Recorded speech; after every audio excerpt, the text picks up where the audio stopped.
And they started taking a course that the government set up for all the employees of the hospital, at least, to teach them a trade. Well, the trade was hairdressing. So Ray took it and met Yvonne. They wound up getting married. They set up their own 2 beauty parlors, which they ran, one of them in Florence and one in Gardner. And while they did that, Ray also went on the road selling beauty parlor supplies all over the Northeast. So for about 5 years, instead of going to the coast for their vacation, Ray and Yvonne decided to go to a dude ranch. Now, he had seen horses and discovered there were dude ranches in upstate New York near Lake George. So they went up there and they probably jumped around to various dude ranch, whatever was there. And while they were there, well, he checked out what do they do, how do they do it. He schmoozed with the owners, but what are the problems? How do you deal with that? And he decided, I can do this. I can have a dude ranch. So they started looking around for a place to have a dude ranch, and had no luck, didn't find anything that was going to work until 1944 when he was up here deer hunting. Well, he was up here deer hunting because he had been up here in the CCC, which is not very far from this ranch. And deer hunting, he came across an abandoned farm on top of the world, looking out on the world, and he bought it for back taxes. He spent a year renovating the house.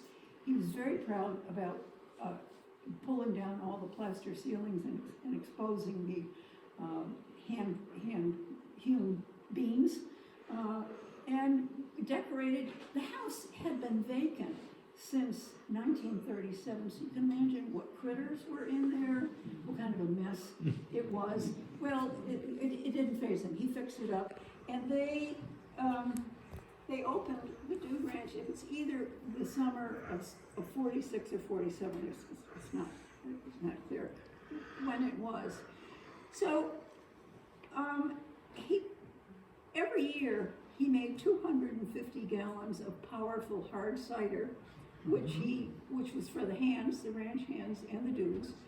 One year he distilled 13 gallons of strong rye whiskey. And I think he only did it 1 year because it was illegal and could cause a problem. One story I meant to tell you about deer hunting, going back to taking in deer hunters. For years it was his custom, before Deer Week, was to go out and jack a deer, dress it, so he would have venison to serve the deer hunters who were going to be staying at the ranch. And one year, it was, and I forget what year it was 1900s, 1950, somebody reported him for deer jacking and doing it for a while. And he was caught, and the game warden came and confiscated the deer and fined him $100. Well, so he didn't do that anymore. So a few years later, his lawyer advised him that because deer jacking was a felony, he ought to see if he could get it off his record. Now, his lawyer was Buster Lugari in Greenfield, who was very well connected in the Democratic Party in Massachusetts. Buster got him a pardon, which also included a speeding ticket in 1945. They paid the fine, but he had a speeding ticket on there, and he had a driving without a sticker, and also one for serving liquor to minors. All of these were pardoned, so he didn't lose his liquor license, which he would have done if anybody noticed he had these felonies on there. You couldn't run this ranch without a liquor license, so you got clear from that. I'm going to read a poem that one of the guests wrote. Let me see if I can find it.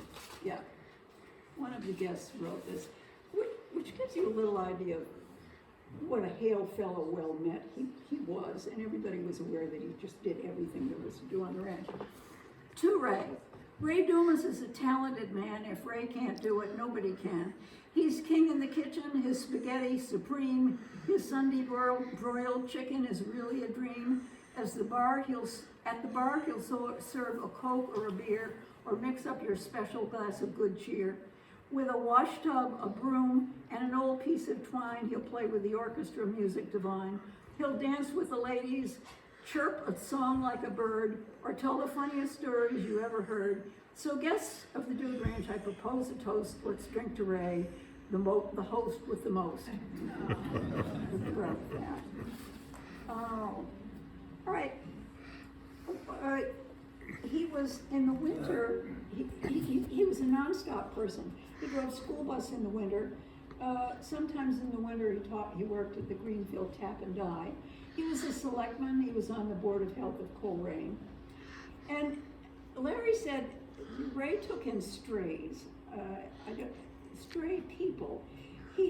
There was an old man, Clyde Boyd, who was a winter boarder here. I don't know what Clyde did in the other seasons.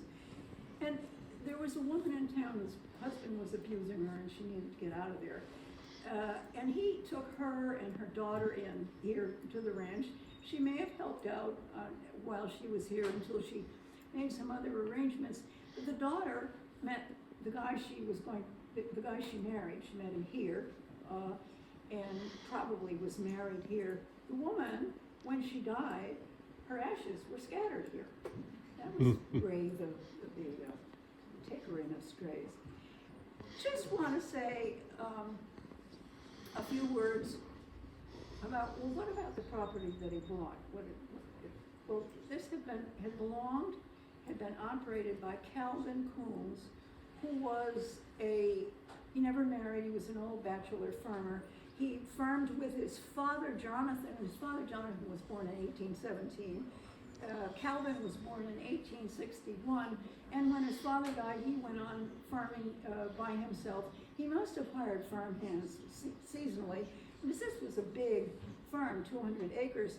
He ran a dairy operation here, sugaring. He had his own blacksmith shop, and he was something of an eccentric. He never went to church, but when he died, he left a large sum of money to the Congregational Church that he never went to.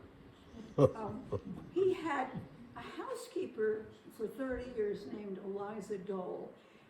She had, I don't know what her married name was, she had married a Dole, and that didn't work out, so she needed to support herself somehow. And she came here to be housekeeper. She probably cooked for whatever farm hands there were at any given time. Kept house, that's a big house. And she was fairly young when she came here. She was also pretty eccentric. Now, Calvin died in 1937, and Eliza moved on with a son whom she had. The son went to live with the Doles, and we don't know what became of Eliza Dole.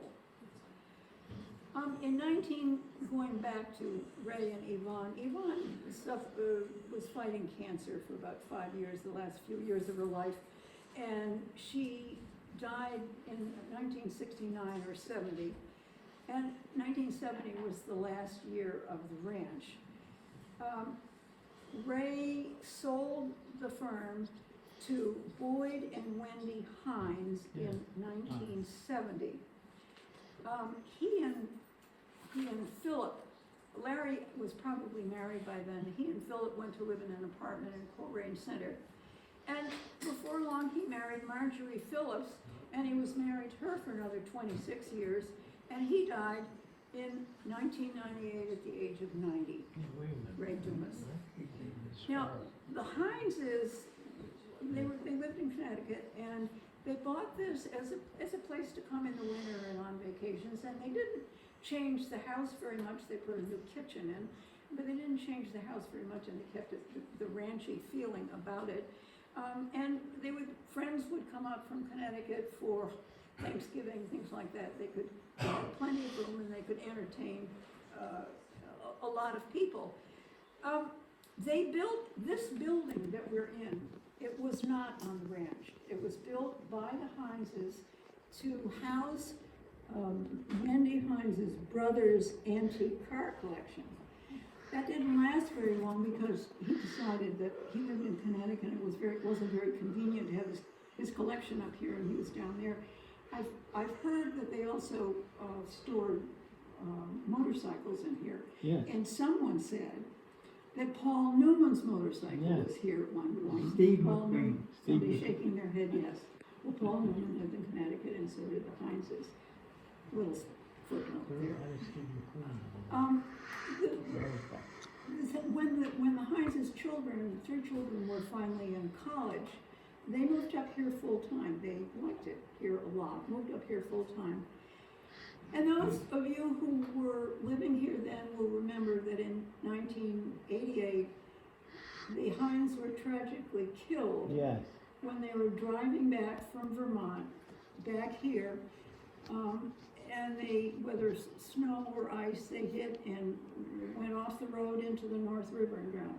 Right. So the Hineses' children, in 2011, sold it to our host here, Johnny Chase, who's made it very beautiful, and who I'm going to thank for hosting us because it's a lovely place to have a meeting.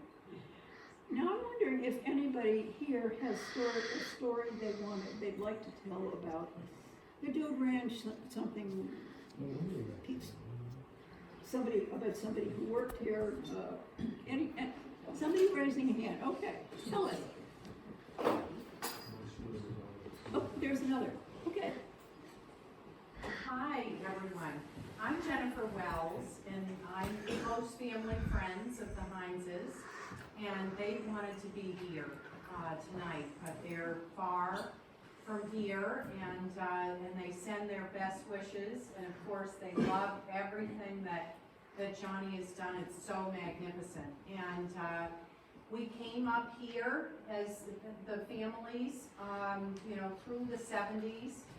And as you said, the Dude Ranch pretty much was kept the way it was. I would love to propose to them that if they could do a continuance of this presentation into the 70s, I think it would be a lot of fun for people to hear. Lots of great stories. One thing I did want to add is that there were pool tables, and there was a jukebox that probably the music today would be all, collectible items. Lots of dancing and fun things. And that bar was so fabulous, and hide and seek in the ranch hand, hallway there where all of those rooms were. Many of us still have some of the old furniture in our homes. I've got a rocker on my front porch just north of Albany. I did want to say that one of the Hineses' big efforts, Boyd and Wendy, they were civic activists, and they were instrumental in starting a group in the Hartford area called United Family Action that brought urban families from Hartford and suburban families, and we came up here for some wonderful retreats with all diversity and, different wonderful things going on. We love the pool, and some of the pictures here, if you look just beyond the pool, we called that building the honeymoon cottage. And my family would stay in there sometimes in the summer, and then those upstairs bedrooms were enough for a family really to be in, with all the bunk beds and the bureaus. It was a wonderful, wonderful place. So maybe sometime they could come and talk a little bit about the next chapter.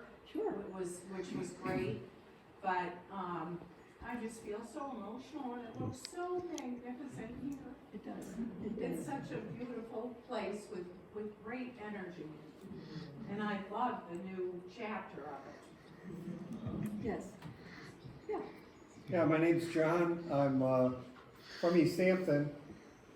My mother and father were from Haydenville area, Florence, Haydenville. And my mother often talked to the Dumases, and when I was about, well, I'm going to say 8 or 9, a couple summers we came up here, and I was too young to go out on the trail rides. But one of the ranch hands, one of the dudes, would put me on a pony. I imagine it wasn't a full-size horse probably, but and walk me around right behind the house there, between the barn and that. And I have a few memories of this place, and over the years, I've driven up the road a couple times, and never wanted to come up to the farmhouse because, of course, it's private property, and I have no right to be here unless invited. And on that note, I want to thank Johnny, our hostess, for allowing us to be here this evening. I've been waiting years to come up here. And another memory I have is climbing up through the haylofts, and they would have tunnels through the hayloft, and it was so much fun. And the long table at breakfast and the stacks of pancakes that would be brought out from the kitchen. I mean, I can see them now, and it was And Ray so probably different. cooked him. I mean, he did most of the cooking Yeah. here, among other things. And I believe, if any residents here could help me, was there an apple orchard across the street here? Yes. Right behind me here? There's Some, one across over here too. yeah, across the road, right from the farmhouse, right? Well, again, I was only about 8 years old, and any old timers here would be, will remember they used to make a little kid's jacket with all the little baseball circle insignias on it, all the different teams.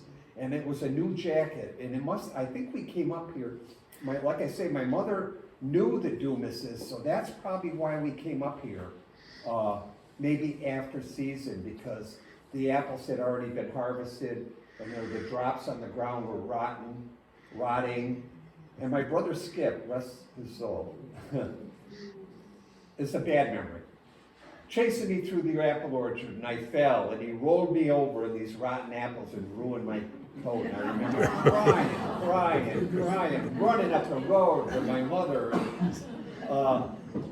So this place, we didn't go on vacation, so it was because my parents knew the Dumases, and I wish we had come up here more, because I ended up falling in love with horses, and not that I ever owned any, my brother and sisters did. And I wouldn't doubt if the ladies that came up years ago from Westfield were probably the Devanos, which coincidentally, when we sold our home in East Hampton, me and my wife, we downsized, moved in with my son in Westfield, right up the road from what is now A&J Stables in Westfield, which was the Devano Stables that I rode as a kid. But great memories here, and I wish I had more, but again, thank you, Johnny, for having us. Good stories. Anyone else? Yes.